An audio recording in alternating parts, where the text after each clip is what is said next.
Bismillahirrahmanirrahim. Assalamualaikum warahmatullahi wabarakatuh.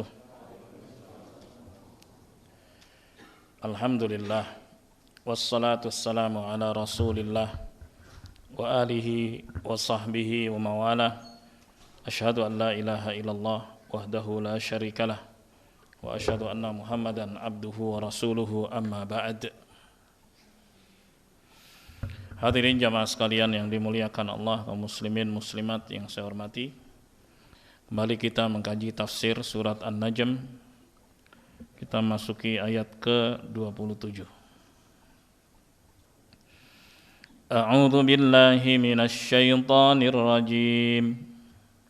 Innal ladzina la yu'minuna bil akhirati la yusammunal malaikata tasmiyatal untha wa ma lahum bihi min ilm in yattabi'una illa adh-dhann wa inna adh-dhanna la yughni minal haqqi syai'a فأعرض عمن تولى عن ذكرنا ولم يرد إلا الحياة الدنيا ذلك مبلغهم من العلم إن ربك هو أعلم بمن ضل عن سبيله وهو أعلم بمن اهتدى.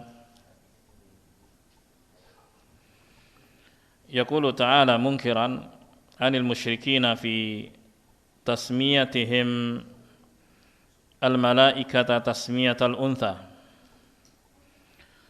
Allah Subhanahu wa ta'ala berfirman mengingkari kaum musyrikin saat mereka menyebut bahwa malaikat-malaikat itu sebagai wanita atau berkelamin perempuan. Wa ja'alahum laha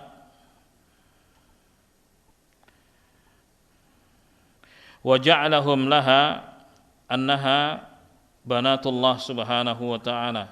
Ta'ala Allahu an dzalik. Demikian pula Allah Subhanahu wa ta'ala mengingkari anggapan mereka bahwa malaikat itu adalah putri-putri Allah. Maha suci Allah Subhanahu wa ta'ala dari anggapan tersebut.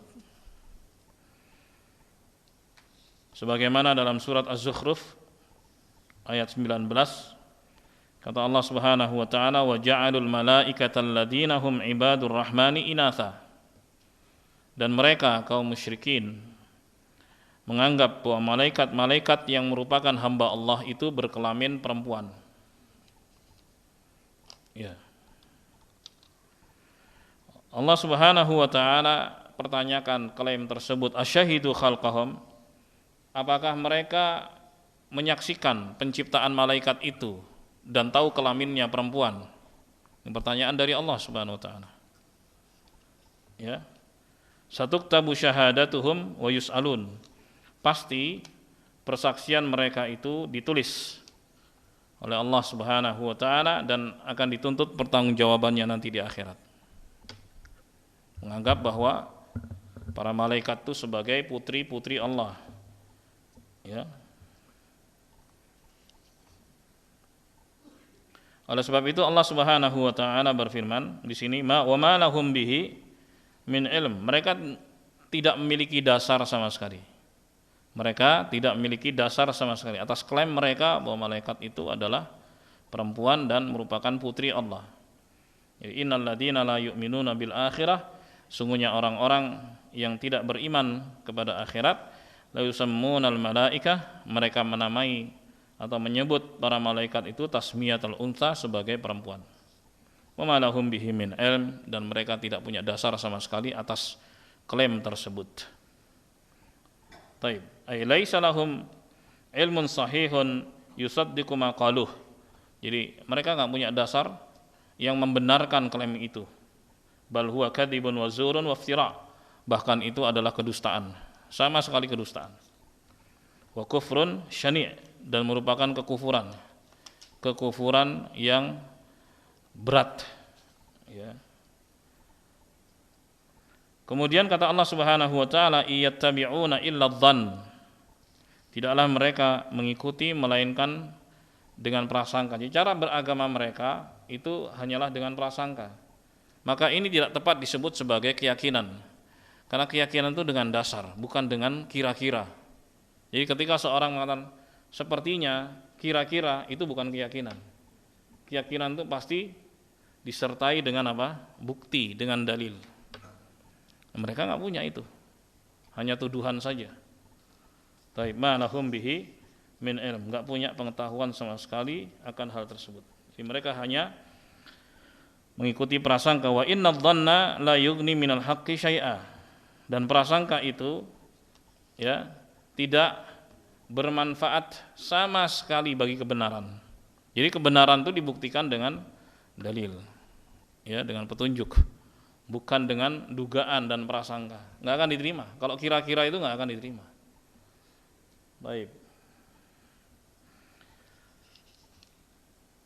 Ay la yujdi syai'an wa la yaqumu abadan maqamal haqq. Jadi prasangka itu nggak akan bisa mencapai level kebenaran, nggak akan. Ya udah sampai di situ saja, mentok. Namanya juga prasangka, dugaan. Baik. Wa qad thabata fi sahih anna Rasulullah sallallahu alaihi wasallam qala, telah sahih bahwa Rasulullah sallallahu alaihi wasallam sabda, iyyakum wadh-dhann, hati-hati kalian dari prasangka, fa inna dhanna akdzabul hadits, karena prasangka itu merupakan berita yang paling dusta. Ya, prasangka itu merupakan berita yang paling dusta, ucapan yang paling dusta. Baik, jadi nggak bisa seorang mendasarkan klaimnya itu dengan prasangka, nggak bisa, harus dengan dibuktikan, harus dengan pembuktian. Baik. Dan ini jamaah sekalian yang dimuliakan Allah, banyak sekali yang seperti ini, ya, banyak sekali cara-cara orang kafir kemudian diikuti oleh sebagian mereka yang mengaku Muslim, ya, seperti keyakinan mereka, ya, tentang al-faqih muqaddam katanya. Al-Faqih Al-Muqaddam, ya, nenek moyangnya Ba'alwi, Mi'raj sampai 70 kali. Nabi Muhammad kalah. Subhanallah, siapa dia? Kan kelihatan ngibulnya gitu. Jadi ngibulnya itu kebangetan, banget, luar biasa. Kok sekali aja nggak ada yang bisa dipercaya. Hanya Rasulullah yang pernah diperjalankan dalam peristiwa Isra Mi'raj. Apalagi dia bilang 70 kali lagi. Nggak tanggung-tanggung. Kenapa nggak disebut 100 saja sekalian atau 1000? Ya, tapi anehnya nggak sedikit yang percaya gitu. Dibawa tuh ke Yaman sana, ke Tarim sana, tempatnya. Ya, khurafat luar biasa. Bisa memadamkan api neraka jahanam juga. Subhanallah, Tuhan sama dia. La haula wala quwata illa billah. Ya. Jadi dibikin manusia itu untuk selalu dungu. Ini kan pembodohan namanya. Ya, nggak ada dasar sama sekali. Dibikin begitu. Dan mentalnya dibikin tetap mental budak. Selalu inferior gitu. Bekas dijajah dulu kan. Dan juga mereka ini datang kan juga bersama Belanda. Begitulah sejarahnya. Allahul musta'an. Ya kan? Dan bisa dibuka sejarah itu. Belum lagi yang di sini yang ketinggalan pesawatnya dipanggil, pesawatnya mundur. Balik lagi, mana ada yang seperti itu jamaah? Di mana coba sampaikan, di bandara mana? Ya kan, semua kan tercatat di situ. Ya kan, la haula wala quwata illa billah. Udah gitu dipercaya lagi. Oleh sebab itu jamaah nggak boleh ikut-ikutan mereka ini, sesat dan menyesatkan. Ya. Dan bahkan jatuh ke dalam kesyirikan yang nyata. Wala haula wala quwata illa billah. Jadi untuk menyebut suatu kebenaran itu harus dengan bukti, harus dengan dalil, barulah dikatakan benar. Kalau hanya prasangka saja nggak akan bisa diterima. Mau dimanapun nggak akan bisa diterima. Ya, dalam urusan sengketa aja di antara manusia itu harus dengan bukti. Kalau kira-kira nggak bisa diterima. Apalagi ini urusan akhirat. Apalagi urusan akhir, urusan keselamatan di akhirat, ya kan? Terus kemudian kira-kira begitu, nggak bisa jamaah. Jangan sampai kemudian intelektualitas ini yang sudah dipupuk dengan baik dan sebagainya, nggak taunya kemudian diinjak-injak begitu saja gara-gara mengikuti orang-orang model kayak gini, ya. Apalagi diatasnamakan sebagai sebuah keyakinan. Itu bukan keyakinan sama sekali. Disebut keyakinan kalau ada buktinya, kalau ada dalilnya, barulah disebut keyakinan. Nah, hadirin sekalian yang dimuliakan Allah. Jadi kata Allah Subhanahu wa taala, bahwa prasangka itu tidak bermanfaat sama sekali. Ya, terhadap kebenaran. Lalu Allah Subhanahu wa taala berfirman, "Fa'arid 'amman tawalla an dzikrina." Maka berpalinglah engkau wahai Muhammad sallallahu alaihi wasallam dari orang-orang yang berpaling dari mengingat kami. Kalau mereka jauh dari Allah, ya, berpaling dari Allah Subhanahu wa taala, maka kamu wahai Muhammad sallallahu alaihi wasallam, ya, harus berpaling dari orang itu. Ya. Buat apa ditemenin?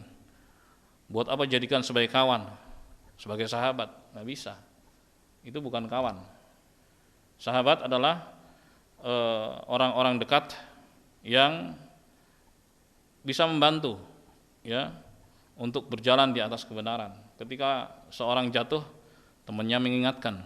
Ketika seorang di atas kebaikan, temannya mendukung. Itulah teman dan sahabat yang baik. Adapun mereka yang berpaling dari Allah, berpaling dari mengingat Allah Subhanahu wa taala, maka jangan dijadikan sebagai teman. Berpalinglah engkau wahai Muhammad sallallahu alaihi wasallam dari mereka. Baik.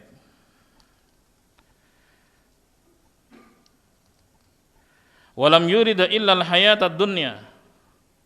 Dan berpalinglah dari orang-orang yang hanya materi saja yang dicari. Ya, selalu materi, selalu dunia. Baik. Artinya apa? Kalau orang seperti ini ada panggilan Allah Subhanahu wa taala, enggak akan digubris sama dia, enggak akan. Kenapa? Motivasinya adalah materi, dunia. Ada panggilan adzan misalnya, ini enggak peduli. Ya. Baik. Dia bisa abaikan begitu saja dengan ringannya, dengan gampangnya. Maka jangan berteman dengan orang-orang seperti ini. Wa innama aktsaru hammih wa mablaghu ilmi ad-dunya. Ya, hanya saja motivasi utamanya hidup hanyalah materi. Ya, dan puncak pengetahuannya hanyalah materi. Orang-orang seperti ini jangan jadikan sebagai teman. Fadzaka huwa ghayatu ma la khaira fih. Itu adalah puncak, ya, dari apa yang mereka cari, di mana enggak ada kebaikannya sama sekali.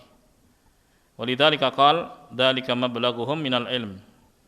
Ya, sebab itu Allah Subhanahu wa taala mengatakan itulah, ya, puncak pengetahuan mereka tentang kehidupan. Hanya di situ, hanya sampai materi itu saja, selesai sudah. Enggak ada pengetahuan tentang akhirat, enggak ada sama sekali. Tentang surga neraka enggak ada, tentang penghisaban enggak ada sama sekali. Hanya di situ saja. Ya udah, hidupnya terus berputar di situ. Hanya di situ saja. Nasallallahu alaihi wasallam. Ay talabud dunya was-sa'yu laha huwa ghayatu ma wasalu ilaihi. Hanya mencari materi saja puncak kehidupannya. Wa qad rawal Imam Ahmadu an ummil mukminina Aisyah radhiyallahu anha qalat, Imam Ahmad meriwayatkan dari ibunda kaum mukminin Aisyah, semoga Allah meridainya, beliau mengatakan, qala Rasulullah sallallahu alaihi wasallam. Rasulullah SAW bersabda, ad-dunya darun, dunya daruman la daralah. Dunia itu merupakan tempat tinggal bagi orang yang tidak memiliki tempat tinggal di akhirat. Dunia ini. Jadi mereka yang motivasinya dunia, ya udah di akhirat nggak dapat apa-apa, nggak ada tempat tinggal baik buat mereka di akhirat. Wa maluman la malalah, dan merupakan harta bagi orang yang tidak punya harta di akhirat, dunia. Di akhirat nggak punya apa-apa sama sekali. Ya. Walaha yajma'u man la aqlalah. Ya. Dan karena dunia dia bergabung, ya, bersama orang-orang yang tidak memiliki akal sehat sama sekali. Orang punya akal sehat, maka dia akan mencari kebahagiaan di akhirat, gitu. Karena dunia sementara. Kita mendapatkan informasi bahwa dunia itu sementara dan merupakan tempat untuk mencari bekal. Kehidupan yang sungguhnya adalah kehidupan di akhirat. Ya. Jadi kehidupan yang sungguhnya adalah kehidupan di akhirat. Maka betul-betul seorang yang berakal sehat dan menggunakan akal sehatnya itu, dia mencari dunia untuk kepentingan akhiratnya. Bukan dia nggak boleh menikmati dunianya, boleh, silakan aja. Menikmati yang halal, menjauhi yang haram, dia nikmati karena Allah Subhanahu wa taala. Taib. Kemudian dia gunakan juga apa yang dia dapatkan untuk kepentingan akhiratnya. Adalah Nabi kita Muhammad sallallahu alaihi wasallam adalah orang yang paling berakal, orang yang paling cerdas. Ya. Beliau punya banyak harta. Ya, beliau belanjakan di jalan Allah Subhanahu wa taala. Baik. Dan beliau mengatakan, ya, al-kayyis, orang yang cerdas adalah orang yang beramal untuk kepentingan akhiratnya. Baik. Nabi sallallahu alaihi wasallam tidak meninggalkan dunia sama sekali. Beliau ambil sebagian dan seperlunya. Itulah kezuhudan. Mengambil seperlunya dari yang halal, itulah kezuhudan. Seperlunya aja. Lalu kemana sisanya? Selebihnya untuk kepentingan akhirat. Sebab itu Nabi SAW dikenal sebagai orang yang dermawan. Ya. Apalagi di bulan Ramadan, kedermawanannya itu seperti angin yang berhembus. Jadi ketika income datang, langsung keluar lagi. Begitu. Kan ada orang yang modelnya seperti ini. Dia hanya mendapatkan laporan-laporan, uang masuk sekian, terus dia tinggal bilang aja, udah ini kirim ke masjid itu, ini untuk kurban, ini untuk. Ada juga kan orang model kayak gini kan, masya Allah. Bahkan dia nggak pernah lihat duitnya kayak apa. Allahu Akbar. Nabi SAW lebih daripada itu, dan beliau itu orang kaya. Allah Subhanahu Wa Taala yang buat beliau kaya. Wajadaka ailan fa'aghna. Allah Subhanahu Wa Taala mendapatimu ya berkekurangan, kemudian Allah kayakan. Bagaimana tidak beliau berkurban 100 ekor onta, satu ekornya 100 juta misalnya, yang bagus itu 10 miliar untuk kurban. Beliau juga kurban kambing besar, ya, berkurban sapi besar dan sebagainya. Beliau setiap kali diminta oleh orang lain nggak pernah mengatakan tidak. Kalau ada selalu dikasih. Subhanallah. Ya, sebegitunya kedermawanan Nabi kita Muhammad SAW. Itu pun semuanya untuk apa? Kepentingan akhirat.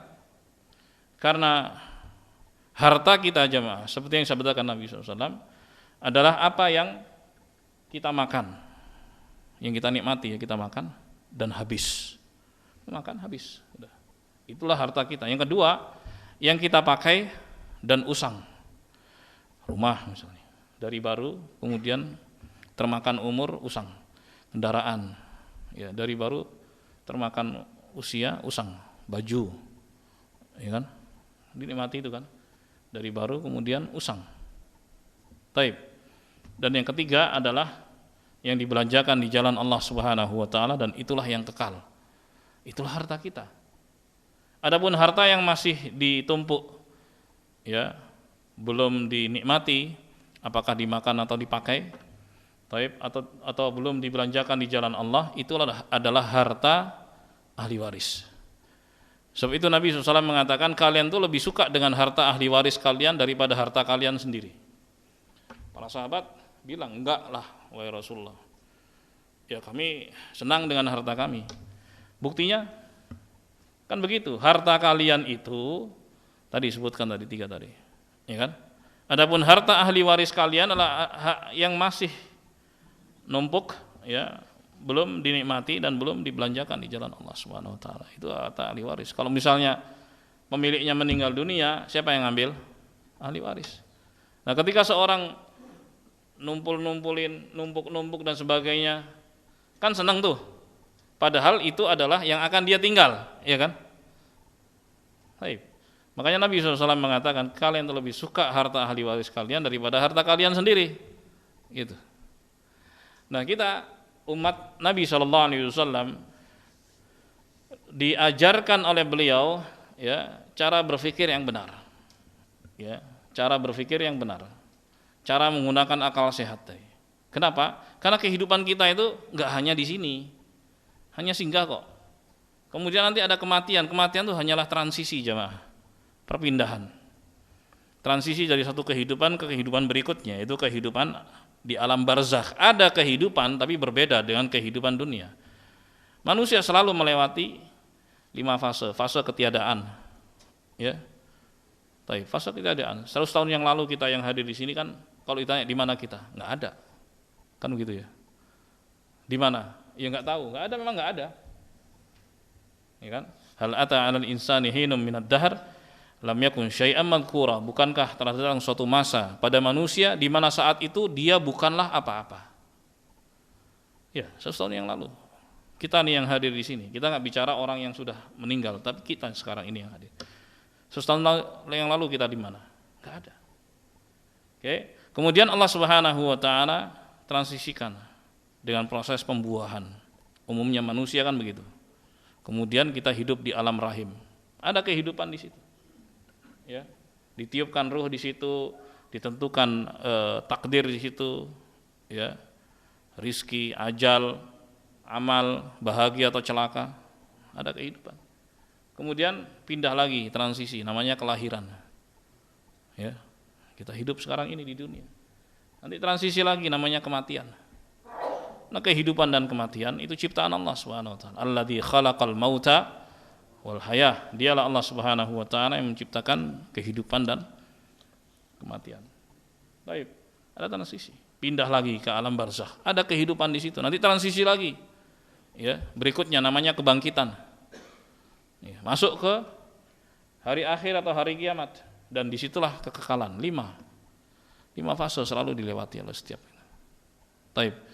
Nah, orang yang cerdas tadi, kembali pada orang yang cerdas adalah orang yang tahu bahwa hidup di dunia sementara. Maka dia cari bekal. Ya, bekalnya itu amal saleh. Bekal itu amal saleh dan yang akan bermanfaat di akhirat adalah amal saleh. Itu yang jadi bekal. Oleh sebab itu jamaah, ketika seorang berbuat salah, berbuat dosa terkait dengan hak orang lain misalnya. Orang lain sudah enggak ada. Ya, sementara dia pernah berbuat zalim pada orang itu yang sudah mati tadi. Gimana caranya? Ya, apa yang bisa dilakukan di situ? Kalau dosa antara dia dengan Tuhan, ya syaratnya 3, berhenti, menyesal dan tidak akan mengulangi. Tapi kalau kaitannya dengan orang lain, kan harus minta maaf, harus minta dihalalkan atau diganti. Tapi kalau orangnya udah mati gimana? Taib. Seperti kasus pembunuhan misalnya. Bagaimana cara minta maafnya? Ya, pernah terjadi juga di masa para sahabat. Ya, seorang membunuh. Ya, ini perbuatan dosa besar. Dicerita melamar seorang wanita tapi ditolak. Ada orang lain melamarnya, diterima. Dia cemburu dan dia bunuh perempuan itu. Terus dia datangi sahabat bernama Abdullah bin Abbas radhiyallahu anhuma. Fahal li min taubah. Dia menyesal. Masihkah ada taubat bagiku? Abdullah mengatakan, apakah ibumu masih hidup? Nah, pertanyaannya ke situ. Ditanya, balas dengan pertanyaan. Gitu kan. Kenapa begitu? Karena oke, sekarang menyesal, tapi bagaimana dengan orang yang sudah dia zalimi? Ya kan? Mau minta maaf enggak bisa karena udah mati kan? Gimana coba? Ketika dijawab, orang tuaku sudah enggak ada semuanya. Kalau begitu, dekatkan dirimu kepada Allah semaksimal mungkin, ya, bertobat, beristighfar pada Allah Subhanahu wa taala. Baik. Kenapa Abdullah bin Abbas menganjurkan kepadanya untuk banyak beribadah? Ya karena di akhirat itu tidak ada alat tebus kecuali amal soleh. Itu yang saya katakan tadi. Jadi harta manusia itu amal solehnya itu sendiri di akhirat. Kemudian salah seorang murid bertanya kepada Abdullah, kenapa anda tanya tentang orang tuanya. Ya. Lalu Abdullah mengatakan, inilah a'lamu amalan aqrabu ilallah min birril walidah. Sungguhnya aku tidak mengetahui suatu amalan yang lebih mendekatkan diri kepada Allah dibandingkan berbakti kepada ibu. Jadi ketika seorang masih punya orang tua, apalagi ibu, ya, dan dia berbakti kepadanya, itu adalah amalan terbaik dia untuk bisa lebih dekat lagi kepada Allah Subhanahu wa ta'ala. Ya, dengan perbanyak amalan itu, jadi dia mempersiapkan logistik untuk menebus kesalahannya dengan membunuh orang lain itu. Begitu jamaah. Kalau kaitannya dengan orang lain. Taib. Hadirin sekalian yang dimuliakan Allah. Jadi begitulah kehidupan yang sungguhnya, kehidupan akhirat. Sehingga orang yang benar-benar menggunakan akal sehatnya, dia akan melakukan amalan-amalan untuk kepentingan dia di akhirat kelak. Ya. Taib. Kemudian di dalam hadis yang sahih, Nabi SAW pernah mengajarkan doa, Allahumma la taj'alid dunya akbar hammina wala mablagha ilmina. Ya Allah, janganlah engkau jadikan dunia itu sebagai motivasi tertinggi kami. Jangan. Ya. Dan janganlah engkau jadikan dunia sebagai puncak pengetahuan kami. Jangan. Ini minta sama Allah SWT. Itulah Nabi kita Muhammad sallallahu alaihi wasallam. Jadi kalau ketika seorang hanya materi dan dunia saja, ya udah sampai di situ saja. Ya. Padahal masih ada pengetahuan yang lain, yaitu pengetahuan tentang kehidupan selanjutnya, bukan hanya di dunia ini. Kehidupan di alam barzakh, kehidupan di alam akhirat, itu kan pengetahuan juga. Kalau mentoknya sampai di situ, nggak tahu apa-apa dia. Bagaimana di akhirat, nggak tahu dia, ya kan? Makanya Rasulullah berdoa pada Allah Subhanahu Wa Taala, ya, agar Allah tidak menjadikan dunia itu sebagai motivasi terbesar, ya, dan dunia itu bukan menjadi puncak pengetahuan. Minta sama Allah Subhanahu Wa Taala agar kita ditambah pengetahuan kita oleh Allah Subhanahu Wa Taala tentang masa depan. Masa depan itu ya kehidupan di akhirat, dan kita cari jalan selamat untuk kehidupan kita di akhirat. Kemudian Allah Subhanahu Wa Taala berfirman, Inna rabbaka huwa a'lamu biman dhalla an sabilih. Sesungguhnya Tuhanmu wahai Muhammad sallallahu alaihi wasallam paling tahu tentang orang yang tersesat dari jalannya, dari jalan Allah Subhanahu wa taala. Wa huwa a'lamu biman ihtada. Dan dia Allah Subhanahu wa taala paling tahu siapa yang mendapatkan petunjuk. Jadi orang yang sesat dan orang yang mendapatkan petunjuk, Allah Subhanahu wa taala paling tahu. Paling tahu. Kalau kita manusia, ya, hanya bisa melihat secara lahiriah saja. Penilaian kita hanya secara lahiriah saja. Bahkan Nabi SAW ketika menangani masalah sengketa di pengadilan, beliau mengatakan, aku menjatuhkan vonis itu sesuai dengan fakta pengadilan. Ya. Apabila ada orang yang kumenangkan, ya, padahal dia tahu dia mengambil hak saudaranya, maka sungguhnya yang diambil itu adalah bara. Taib. Mau ambil silakan, mau letakkan silakan. Jadi Rasulullah berlepas diri dari itu, karena ketika di dalam sidang itu masing-masing mengemukakan dalil-dalilnya. Ada di antara mereka yang bersengketa lebih pandai dan lebih lihai dalam menyampaikan dalil daripada yang lain. Gitu. Maka Nabi melihat secara lahiriah, dan itu nggak salah. Memang begitulah cara kita menilai, secara lahiriahnya saja. Adapun masalah batin hanya Allah Subhanahu wa taala yang tahu. Gitu. Makanya Nabi berlepas diri di situ. Ya. Jadi yang kuputuskan sesuai dengan fakta pengadilan. Gitu. Begitulah kita menilai orang lain. Tapi bukan berarti stop sampai di situ. Misalnya kita melihat nih orang itu jelek, ya kita katakan dia jelek. Jelek maksudnya amalannya, bukan fisiknya, ya. Taib. Kita katakan jelek. Tapi ketika dia masih hidup, kita boleh berharap dan mendoakan dia, ya Allah berikan petunjuk dan hidayah kepadanya. Silahkan, boleh kayak gitu.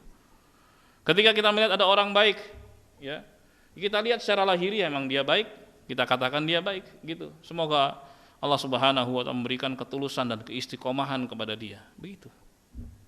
Karena nggak sedikit, ya, kejadian ketika orang terlihat baik, ternyata hanya pencitraan. Itu kan masalah hati, kita nggak tahu. Tapi lahiriahnya kita katakan itu baik. Nggak boleh kita katakan kepada orang yang terlihat baik, kamu pencitraan nih, kamu riya nih. Nggak bisa kayak gitu kan? Nggak bisa. Demikian pula ada orang yang terlihat jelek misalnya, perilakunya misalnya. Nggak bisa juga kita katakan bahwa dia penduduk neraka. Nggak bisa. Orang masih hidup, masih ada toleransi. Allah Subhanahu wa Ta'ala masih memberikan kesempatan. Karena manusia itu dinilai dari akhir hidupnya. Enggak sedikit orang yang tadinya buruk lalu dapat hidayah dari Allah Subhanahu wa Ta'ala, bertobat pada Allah dan akhirnya mati di atas kebaikan. Husnul khatimah, seperti nama masjid ini. Itu yang diharapkan memang. Jamaah sekalian yang dimuliakan Allah, huwal khaliqu li jami'il makhluqat wal 'alimu bimasalihi ibadi. Dialah Allah Subhanahu wa Ta'ala yang menciptakan seluruh makhluk. Dialah Allah Subhanahu wa Ta'ala yang mengetahui seluruh kemaslahatan hambanya. Wa huwal ladzi yahdi may yasha. Dialah Allah Subhanahu wa Ta'ala yang memberikan petunjuk kepada siapapun yang dikehendakinya. Wa yudhillu may yasha. Dialah Allah Subhanahu wa Ta'ala yang menyesatkan orang-orang yang dikehendakinya. Wa dzalika kulluh an qudratihi wa ilmihi wa hikmatih. Itu semua berdasarkan kudrahnya, kemahatauannya dan hikmahnya Subhanahu wa Ta'ala. Wa huwal adilu. Dia Allah Subhanahu wa Ta'ala al-adil, yang maha adil. Alladzi la yajuru abadan. Alladzi la yajuru abadan. Di mana Allah Subhanahu wa Ta'ala enggak pernah sewenang-wenang selamanya. La fi syar'ihi wa la fi qadarih. Tidak ada kesewenangan pada syariat Allah, pada aturan Allah. Seluruh aturannya itu adil. Demikian pula tidak ada kesewenangan pada takdir Allah Subhanahu wa Ta'ala. Seluruh apa yang takdirkan itu baik. Ketika seorang mendapatkan takdir dan dia merasa buruk, ya, merasa buruk, taib, ya, itu penilaian dia saja. Dari sisi dianya manusia, karena dia enggak mendapatkan keberuntungan di situ.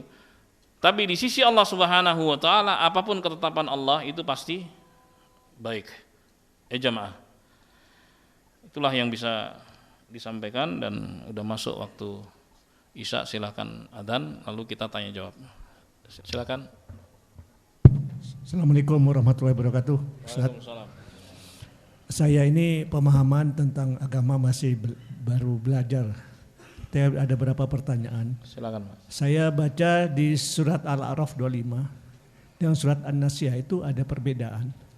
Di dalam surat Al-A'raf 25 menyatakan bahwa kamu lahir di sini, mati di sini dan dihidupkan kembali di tempat yang sama. Artinya dunianya tetap.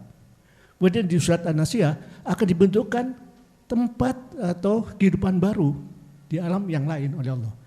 Yang pertama. Kedua, tentang surat Al-Hajj 47 dan surat Al-A'raf ini Al-A'raf 25. Ya. Engkau dilahirkan di sini, mati di sini dan akan hidup kembali di sini. Iya kan? Ya.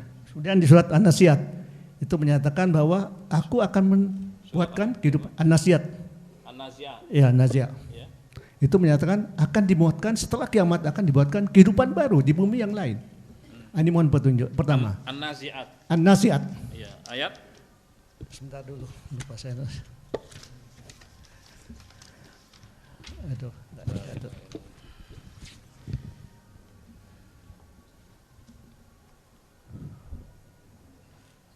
Al-A'raf 25, Nasihat, lupa enggak dicatat. Nanti kita nih. An-Nasihat lupa ayatnya.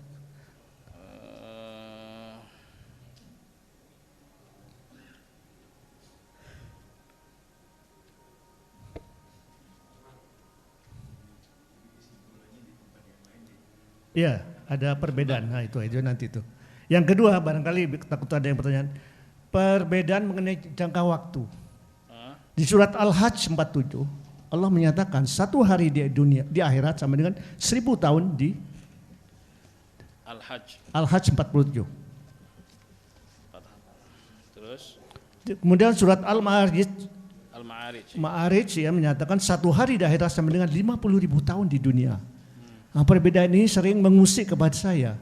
Padahal Allah bilang, "Dzalikal kitabu la raiba fihi hudal lil muttaqin alladzina yu'minuna bil ghaibi wa yuqimuna sholata wa mimma razaqnahum yunfiqun." Tidak ada keraguan tentang kebenaran mutlak. Apabila engkau itu adalah haram dan kamu keluar dari Islam. Al-Hajj berapa tadi, Pak? Al-Hajj 47. 47. Iya. 1 hari di akhirat sama dengan 50.000 tahun di dunia. Kemudian yang satu lagi adalah mengenai, saya sampai sekarang mengenai dosa. Kalau dosa, tiga. Dua dulu deh ya. Oke, terima kasih. Ngejar waktu. Mudah-mudahan dapat ya. Kalau diizinkan ya, saya akan panjangkan nggak apa-apa. Tapi kan ngikutin aja yang ada ya. Baik, Al-A'raf ayat 25 kata Allah Subhanahu wa taala, qala fiha tahyauna wa fiha tamutuna wa minha tukhrajun, kan itu kan. Taib. Allah Subhanahu wa taala berfirman di sini ya. Ini sebelumnya kan kisahnya tentang Adam dan Hawa, ya kan? Allah mengatakan di bumi kalian hidup, jelas ya. Wa fiha tamutun, dan di bumi kalian mati, jelas itu kan. Wa minha tukhrajun, dan dari bumi, matinya kan dikubur ya, dan dari bumi kalian dikeluarkan, ya, dikeluarkan, dibangkitkan. Faktanya kan memang begitu, ya kan. Kalau kita kuburan ya memang ini di bumi gitu. Oke, baik. Terus dikaitkan dengan surat An-Nazi'at ya Pak tadi Pak ya. Ini An-Nazi'atnya yang di mana ya? Yang pas nih ya. Sebentar. Fahasyara fanada bukan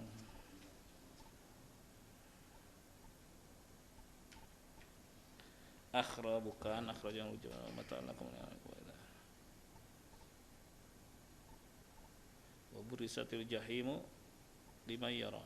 Ayat 14 faidahum bisahirah, itu dia, faidahum bisahirah. Ini kan ada kaitannya dengan sebelumnya 13, fa innama hiya zajratu wahidah. Ini kejadian hari kiamat. Jadi di hari kiamat itu setelah tiupan sangkakala pertama kehancuran total, kemudian tiupan sangkakala kedua. Terangkan di situ jarak antara pertama kedua itu 40 dalam hadis yang sahih, enggak disebutkan satuannya. Ketika Nabi ditanya apakah 40 hari, beliau bilang abait, ya, no comment. Terus 40 bulan no comment, 40 tahun no comment, 40 aja. Nah, ketika tiupan sangkakala kedua, itulah tiupan kebangkitan. Ya. Faidahum bisahirah. Ketika dibangkitkan langsung segera mereka bangkit. Pertanyaannya di mana gitu. Ya kan? Kan sudah dihancurin. Allah bilang yauma tubaddalul ardu ghairal ardi was samawat. Di hari ketika kami ganti bumi yang ini dengan bumi yang lain, langit yang ini diganti dengan langit yang lain. Kemudian manusia ya bangkit menghadap Allah Subhanahu wa taala yang Maha Satu lagi Maha Memaksa. Itulah di padang mahsyar. Ini tempat-tempat yang baru. Sudah diganti oleh Allah Subhanahu wa taala, di mana matahari didekatkan di atas kepala manusia. Taib, dan itu rinciannya banyak dalam hadis yang sahih tentang kejadian itu. Oke. Pertanyaannya mungkin ya tadi yang dimaksud Bapak ya, kehidupan di dunia ini kan kejadian hidup mati di dunia, terus kaitkan dengan kehidupan yang lain tadi kan, kehidupan yang lain ya, memang ada kehidupan di alam barzakh, itu ada kehidupan seperti ada nikmat kubur, ada siksa kubur. Dan kita semua nggak tahu bagaimana itu. Tapi Rasulullah menyebutkan ada itu. Ya kan? Oke, itu pertanyaan terjawab. Terus pertanyaan kedua dalam surat Al-Hajj. Al-Hajj ayat berapa Pak? 47 Pak ya. Nah, kita baca dari awal ya. Kata Allah Subhanahu wa taala 47. Nih. Wa inna yauman inda rabbika, dan sesungguhnya ya satu hari di sisi Tuhanmu wahai Muhammad SAW itu ka'alfi sanatim mimma ta'udun, seperti 1000 tahun menurut hitungan kalian.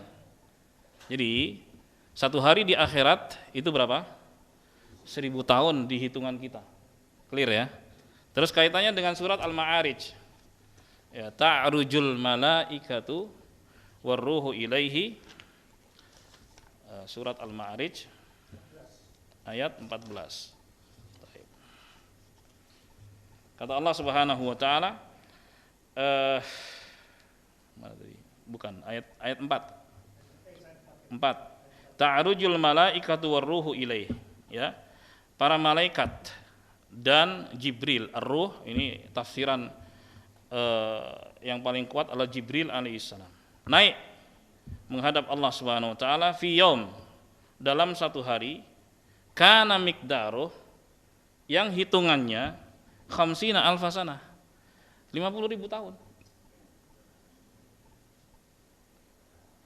Itu dari situ kan ketahuan perbedaannya. Hitungan sehari di akhirat itu 1000 tahun di dunia. Nah, kecepatan Jibril naik dan juga dan malaikat-malaikat itu sehari perhitungannya 50.000 tahun di kalian. Itu dia. Luar biasa ya. Itu yang belum diketahui oleh manusia. Kalau dulu Isra dan Mi'raj jamaah, ya orang-orang kafir Quraisy kan menolak, nggak mungkin ada perjalanan cepat seperti itu. Ya, kalau sekarang sudah ada pesawat, artinya dari Mekah atau Jeddah menuju ke Baitul Maqdis kan oke lah, bisa ketahuan di situ. Tapi yang belum terbuka dan belum dibukakan oleh Allah adalah kecepatan menuju langit. Itu nggak ada. Taib. Jadi begitu keterangannya. Tidak ada paradoks dan tidak ada kontradiksi di situ. Demikian. Alhamdulillah. Jelas ya? Oke, udah habis. Habis. Baik, sampai di sini. Terima kasih. Jazakumullah khairan. Semoga bermanfaat dan kurangnya mohon maaf. Subhanakallahumma wabihamdik, asyhadu an la ilaha illa anta, astaghfiruka wa atubu ilaik. Assalamualaikum warahmatullahi wabarakatuh.